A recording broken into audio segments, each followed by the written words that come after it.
Good evening, town meeting members. My name is Mike Bettencourt, Chair of the Winchester Select Board. Hi again, I'm Chris Nixon from the school committee, sticking around for the presentation of Article 10, which is a request for $30,000 to fund architectural and engineering consulting services to assist in the development of a new interim capital plan for the Muraco Elementary School. As Chris just shared under Article 9, the school committee and select board remain committed to the replacement of the Muraco Elementary School in partnership with the MSBA.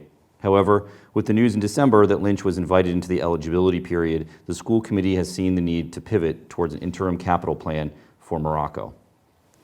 As excited as we were to have Vincent Owen selected by the state for partnership in 2010, we were especially surprised and grateful for the state's invitation to partner on the Winchester High School project only 3 years later. But it's important for town meeting to understand that this was a most unusual circumstance. Having two major capital projects at the same time with the State School Building Authority with some degree of overlap rarely happens. While we remain committed to the replacement of Muraco and getting that process underway before the current master plan expires, using our own history as a guide, we do not expect being in serious contention for an eligibility period invitation for at least another 2 to 3 years. Winchester must take its turn going to the back of the line with other districts, so to speak. With a new Lynch estimated no earlier than the fall of 2025, we see a Muraco replacement no sooner than the fall of 2028.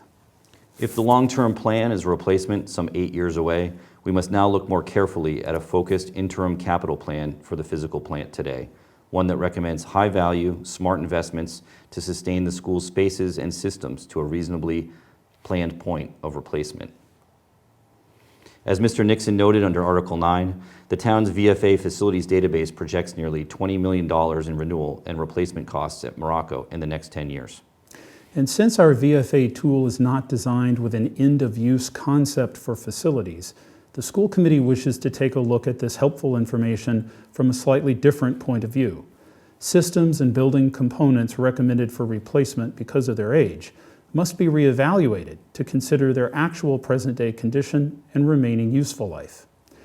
This is no episode of Antiques Roadshow, but the basement of the Muraco Elementary School, where we see the original mothballed sectional boilers in the rear and the high-efficiency modular gas-fired units installed a decade ago on the right.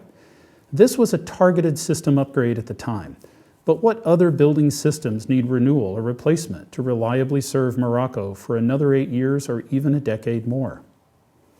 Muraco is 6 years younger than Lynch, so its exterior is in noticeably better overall condition. Although many of the classroom windows are steel-framed, single-pane like Lynch, the building's entry points are aluminum rather than steel, so have fared much better over the years. Yet even so, the door hardware is tired and failing, and we have some masonry failures to address as well. Along with new flatwork or paving as seen on the right, and our 2016 repainting of the fascias and soffits has begun to fail.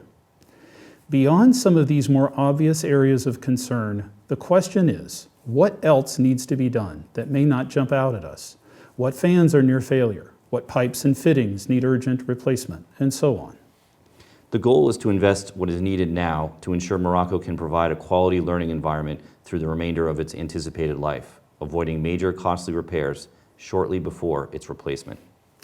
Our proposed plan will identify priorities and recommended sequencing of necessary work over the next couple of years, including ranges of costs based on site observations and consultant experience in today's bidding climate.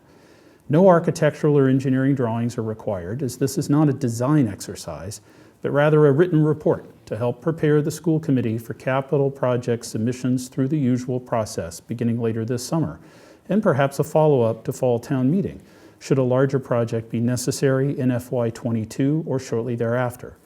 At this time, we aren't sure what Muraco needs, but we're sure that we need to figure it out and make a plan. Chris and I thank you for your attention tonight, and we ask for your support in this small but important step towards an interim capital plan for the Muraco School. I can share with you this evening that the Select Board has voted to recommend favorable action on Article 9 unanimously. And on the school committee front, our committee as well has voted unanimously to support favorable action. We look forward to some very helpful input from the consultant team and sharing this with you soon, perhaps as early as fall town meeting.